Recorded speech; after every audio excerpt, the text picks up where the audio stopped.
La situation initiale au Maroc a été assez balbutiante en termes de cyber, puisqu'il y avait des acteurs en fait locaux, des structures de taille modeste, mais assez compétentes. Pour autant, les enjeux auxquels le Maroc fait face nécessitaient en fait la création d'écosystèmes, vous disiez, lesquels ne sont possibles que via l'apport d'expertise, par exemple, extérieure, d'entreprises comme Deloitte, de grands acteurs comme IBM, comme Microsoft, conjugué finalement à de l'apport interne, à de l'apport local. Justement, revenons à cet accord de coopération, je le précisais à l'instant, qui a été signé entre l'Université Mohamed VI Polytechnique et l'entreprise Deloitte Morocco Cyber Center pour la recherche scientifique. Vous avez dit qu'il faut capitaliser sur ce segment, c'est la clé pour renforcer la souveraineté numérique marocaine et africaine, ce qui est indispensable pour relever les défis auxquels nous faisons face, auxquels le continent fait face aujourd'hui. Justement, est-ce que nous avons les moyens de cette souveraineté aujourd'hui ? Je pense que oui. Il s'agira simplement de redéfinir effectivement ce que c'est la souveraineté économique, parce que, en tout cas, souveraineté numérique. La souveraineté numérique ne s'entend pas comme étant une indépendance totale technologique, parce que c'est pratiquement impossible. Il y a un seul pays au monde qui puisse, en tout cas, prétendre d'avoir cette relative indépendance. Ce sont les États-Unis. Donc, même en France, même en Europe, c'est pratiquement impossible, puisque les acteurs majeurs de la technologie restent tous américains pratiquement. Avec un cas particulier pour la Chine, qui est un écosystème relativement localisé, mais relativement aussi fermé par rapport à ce qui se passe dans le monde. Donc, une fois qu'on a redéfini ce que c'est la souveraineté économique au numérique, laquelle passe par à la fois le développement de choses en interne, typiquement de capacités industrielles, techniques, de moyens humains. Donc, il faut aussi avoir conscience que le capital humain, ça reste la richesse la plus développée, au potentiel plus élevé au Maroc. Et avec un apport, comme je le disais, avec un apport extérieur, avec un apport des partenaires économiques, des partenaires des pays amis, des pays voisins, et aussi un peu moins proches de nous, pour effectivement créer des écosystèmes. Et UM6P offrait un cadre assez parfait pour pouvoir effectivement faire éclore un écosystème. Enjeux et perspectives de la cybersécurité au Maroc. On en parle avec Ahmed Baraka, directeur général de Deloitte Morocco Cyber Center. Ce matin, on vous reçoit donc par téléphone depuis Paris. Ahmed Baraka, on sait justement que face à la cybercriminalité, aucun pays n'est vraiment épargné. Le Maroc est d'ailleurs parmi les pays africains les plus ciblés du fait de sa position, on va dire, géostratégique, du fait aussi de la modernisation de pas mal de secteurs. La cybercriminalité, ça touche aussi beaucoup nos entreprises. Vous parliez tout à l'heure de souveraineté économique. Pourtant, on a cette impression aujourd'hui que nos PME ne se sentent pas tellement concernées. Déjà, j'ai envie de vous demander pourquoi. Est-ce que c'est une question de moyens, de sensibilisation et puis, quelles sont les formes que peut prendre justement la cybercriminalité quand elle touche nos entreprises ? Je pense qu'il y a d'abord un facteur effectivement d'intérêt au quotidien. Une PME, qu'elle soit marocaine ou étrangère, n'a pas beaucoup d'intérêt à la chose cyber, simplement parce qu'ils ne sont pas exposés, ils se croient pas exposés à la cyber. Ils ne se pensent pas exposés à un risque de cybersécurité, en tout cas à une cyberattaque. Aujourd'hui, effectivement, dans les différentes statistiques partagées par nos confrères, mais également par nos études, démontre que les attaques, ce qu'on appelle via la supply chain, qui ciblent en fait des structures qui fournissent de grands groupes ou des États, sont assez importantes. Elles deviennent même relativement abondantes en termes de fréquence et de prévalence. Je prends un exemple. Pour cibler un très grand groupe industriel, par exemple, qui a les moyens de se protéger, on va rarement aller directement cibler ce groupe-là. On ira cibler les fournisseurs de tiers 1, de rang 1, de 3, qui alimentent typiquement des pièces critiques ou sensibles. Pour revenir au Maroc, les PME marocaines, je pense qu'il y a eu un regain quand même de sensibilisation grâce au travail qui est fait localement par les instances étatiques, aussi par l'écosystème local. Il faudra l'accompagner, c'est aussi votre rôle, les médias, c'est également le rôle des écosystèmes académiques et universitaires. Mais il faudra aussi avoir en tête que, au-delà de l'aspect sensibilisation, les moyens technologiques offerts aux PME au Maroc ne sont pas encore très développés. Le ratio économique n'est pas favorable. Il faut aussi avoir des moyens, avoir un ratio qui préserve un aspect économique maîtrisable pour une PME, tout en offrant une garantie de protection technique assez élevée. Donc ça, c'est un problème de moyens, concrètement. Aussi. Ouais. Mais c'est un problème de moyens aussi universel. C'est-à-dire que une PME industrielle, même en Europe, n'a pas forcément les moyens d'investir de manière massive en cybersécurité. Donc il faudra avoir la conjugaison, en tout cas le ratio relativement parfait entre effectivement des moyens limités et une protection accrue contre les cyberattaques. Ahmed Baraka, je rappelle que vous êtes directeur général de Deloitte Morocco Cyber Center. On revient avec vous ce matin sur la cybersécurité au Maroc. Nous allons désormais ouvrir le débat avec nos chroniqueurs. Loumna Salach pour notre invité. Oui, bonjour. Bonjour. Alors, pour le dernier rapport, justement Global Cybersecurity Index, le Maroc a été classé 50e sur 194 pays et avec effectivement un encouragement par rapport à beaucoup d'efforts qui ont été faits, mais en pointant du doigt la nécessité de faire beaucoup plus d'efforts au niveau de ce que ce rapport a appelé des mesures organisationnelles, notamment la prise en compte de la cybersécurité au niveau de l'exécutif, au niveau de la gouvernance des institutions, qu'elles soient publiques et privées. Alors, deux questions. D'abord, est-ce que vous partagez ce constat et finalement, quel serait ce type de mesures organisationnelles à mettre en place au niveau du privé et du public et deuxièmement, est-ce que ce type de rapport est assez révélateur de la position du Maroc ou est-ce que, comme d'autres classements, ce n'est qu'un classement, on va dire, établi avec des critères qui ne nous concernent pas trop? Alors, je commençais par la deuxième question. Est-ce qu'un classement est relatif? Est-ce qu'il est absolu? Personnellement, je considère qu'il est relatif. Ça, je dis pas qu'il faut le jeter, mais je pense qu'il faut aussi le prendre en compte. Maintenant, est-ce qu'on est 50e, 45e, 55e, peu importe. Je dirais qu'effectivement, il y a le Maroc occupe une place assez modeste. Je pense pas que le Maroc soit extrêmement développé en la matière. On n'est pas du tout dans une situation, je dirais, pas difficile par rapport à des pays comparables. Donc, faudra aussi comparer ce qui est comparable.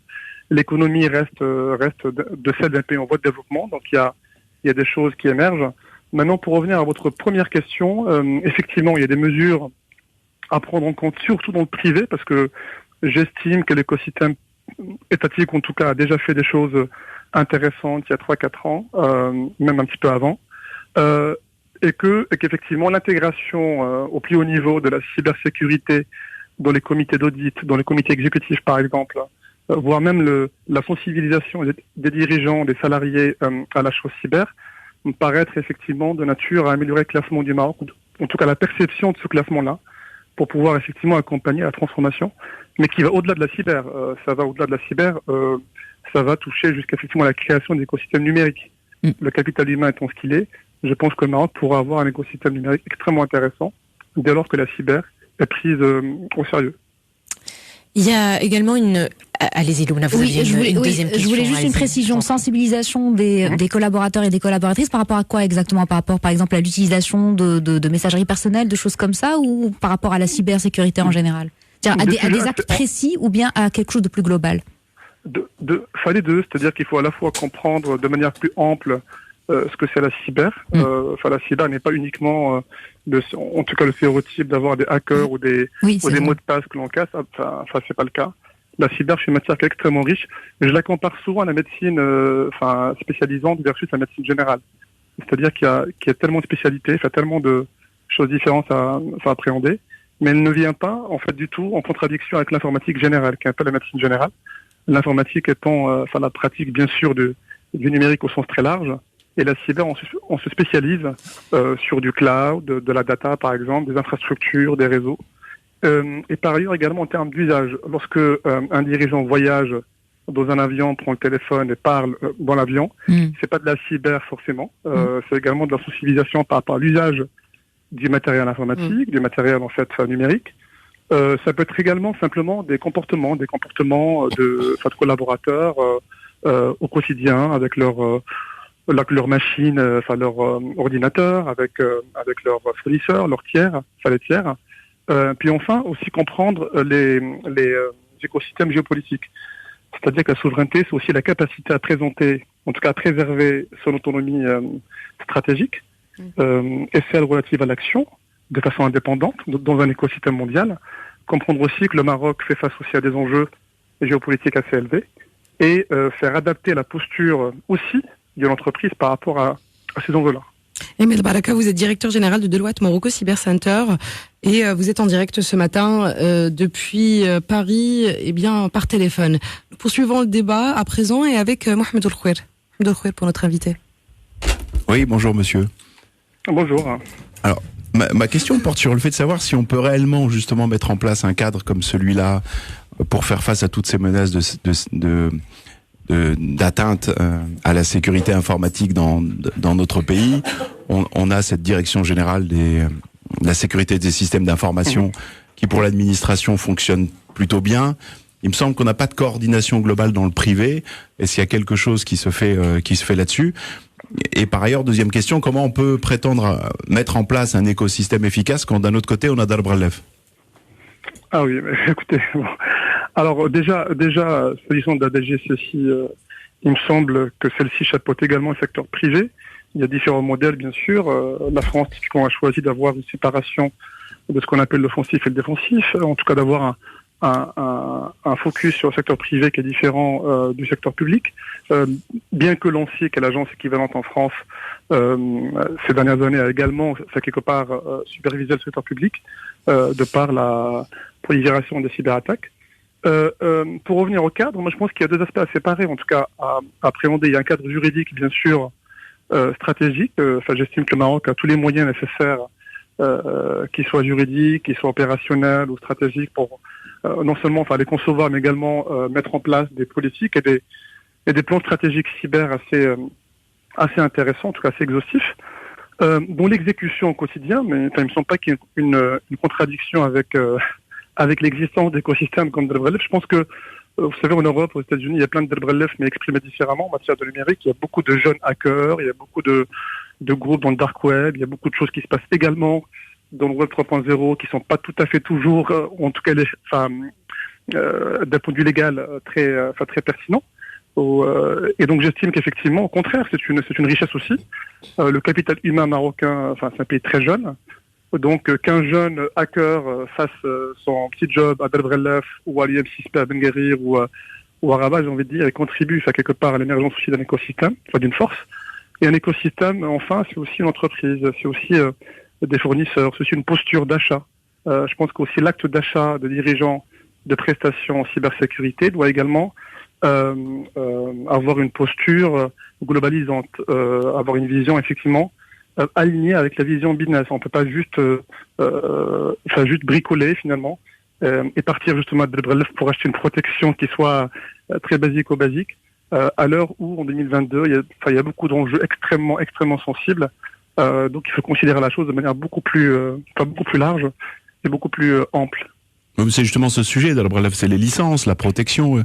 La plupart fonctionnent justement sans ces protections minimales, sans ces licences, et c'est toute cette pratique quand vous achetez un ordinateur. La plupart du temps, il n'y a aucun logiciel de protection, il n'y a aucune licence qui est prise, et c'est que c'est ça que je dénonce à Darb Relef. Et c'est pas le fait que des gens veulent s'initier à tel ou tel élément, mais il faut le faire dans le cadre de la loi. Et il me semble pas qu'il y ait justement une prise de conscience réelle de cet élément-là. Il faudra là aussi relativiser dans le sens, en fait, je pense qu'il y a ce que vous dites est très juste. Maintenant, je pense que la question est plus économique que risque cyber, parce qu'il me semble que les entreprises ou bien le secteur public marocain n'a pas recours à Darb Relef pour s'équiper.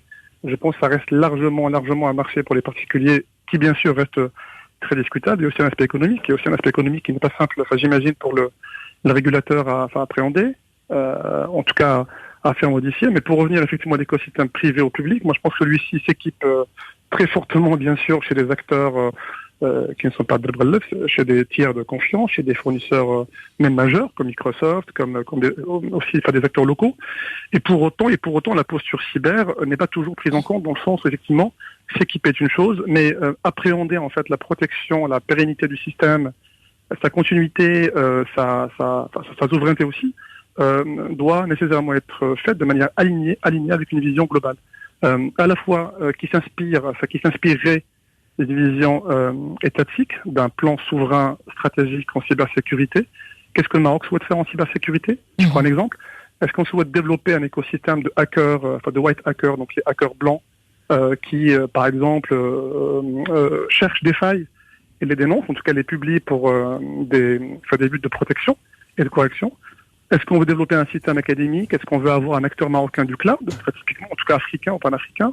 Ces questions-là doivent être adressées par un plan stratégique, voire industriel aussi, parce que on parle beaucoup de capacité en capital humain. Il y a également un nécessaire besoin d'équipement, de construire en fait des équipements physiques, informatiques. Donc, il faut aussi un plan industriel. qui fasse émerger le Maroc et l'Afrique. Toutes ces questions-là, il me semble qu'elles sont beaucoup plus Alors, comment ça se fait qu'on parle d'écosystème alors qu'on n'a pas toute cette partie stratégique, justement, que vous venez de citer, d'expliquer? Je ne pense pas qu'on l'ait pas. Il y a déjà eu un plan stratégique qui a été élaboré par la DHSSI il y a quelques années. Bien sûr, je comprends qu'il est en cours de mise à jour. Il y a différents acteurs qui œuvrent aussi pour pouvoir la mettre à jour au regard des enjeux que j'ai décrits plus tôt. Enfin, j'imagine qu'il y a aussi d'autres aspects qui vont venir enrichir un petit peu cette stratégie-là, et qu'effectivement, de manière générale, un écosystème, ça n'est pas qu'un régulateur, c'est aussi une entreprise, c'est aussi un système académique, et c'est quelque part la mise en musique de l'ensemble, ce qui fait qu'effectivement on émerge avec un peu comme ce qu'on a fait, que j'aime beaucoup typiquement à Tanger avec l'écosystème automobile, qui a, je pense, ça reste une réussite objectivement. On peut en débattre, mais les indicateurs sont assez clairs. Et cet écosystème-là a offert finalement à la fois des capacités industrielles, techniques, et à créer de l'emploi. Loubna Salaj, une dernière question pour notre invité. Oui, une toute petite question. On parle de plus en plus aujourd'hui de la notion de cyberdiplomatie. Est-ce que pour vous c'est quelque chose qui devrait aujourd'hui être aussi pris en compte par, on va dire les pouvoirs publics, notamment le ministère des Affaires étrangères, etc. Est-ce que il y aurait un effort particulier aujourd'hui au vu de la conjoncture après 2 ans de pandémie, avec la conjoncture que nous connaissons actuellement? Est-ce que c'est quelque chose qui au Maroc est déjà prise en compte ou pas encore? Écoutez, la cyberdiplomatie, oui, c'est pris en compte évidemment. Ça reste bien sûr, quand on voit les dernières ramifications dans les médias. Oui. Ça, clairement, il y a une prise en compte, même je dirais, c'est ancienne finalement, parce que la cyber, c'est pas une matière nouvelle. En fait, la cyber est là. On en parle beaucoup maintenant. C'est une matière qui a au moins 30 ans. On l'appelait différemment à l'époque. Elle était moins développée. On pourrait même remonter beaucoup plus tôt. On pourrait même remonter aux machines Enigma. C'est le chiffrement, c'est quasiment la guerre qui a été gagnée grâce au déchiffrement finalement des codes des machines Enigma en Deuxième Guerre mondiale. Donc la cyber la plus récente effectivement a été vraiment mise en lumière grâce à Internet. Donc c'est l'émergence des réseaux sociaux, c'est l'émergence de l'usage massif d'Internet il y a 10-15 ans, même pas. Et pour revenir à votre question, oui, c'est pris en compte certainement. Maintenant le sujet effectivement, c'est que comme pour tout, la cyberdiplomatie nécessite quand même une relative indépendance, souveraineté, comme j'ai dit plus tôt, une force de frappe en capital humain, une force de frappe aussi sur le plan technologique. Si on est hyper dépendant du marché extérieur à 100%, ma foi, on est vraiment extrêmement limité, donc on a un poids très relatif. Et c'est pour ça que, de manière raisonnable, si je devais en tout cas miser sur une relative force, en tout cas un poids du Maroc dans l'écosystème mondial, ce serait capital humain. Raisonnablement, je pense pas qu'on puisse, à très court terme, développer la Silicon Valley à Casablanca. Je le souhaite ardemment, mais ça reste bien sûr une ambition, en tout cas une ambition à moyen long terme. En revanche, je pense qu'à court terme, construire un écosystème comme ce que Deloitte, en tout cas ce que nous essayons de faire avec nos confrères, avec l'écosystème par exemple à Casablanca, pour avoir une émergence de pôles techniques avec la préservation d'ingénieurs locaux marocains, qui restent au Maroc, qui ne partent pas nécessairement à l'étranger, ou qui partent et qui reviennent à la limite. Il me semble qu'effectivement, si on arrive à avoir ce capital humain-là, on pourra peser demain dans les décisions, y compris celles relatives à l'aspect géostratégique et donc à la diplomatie.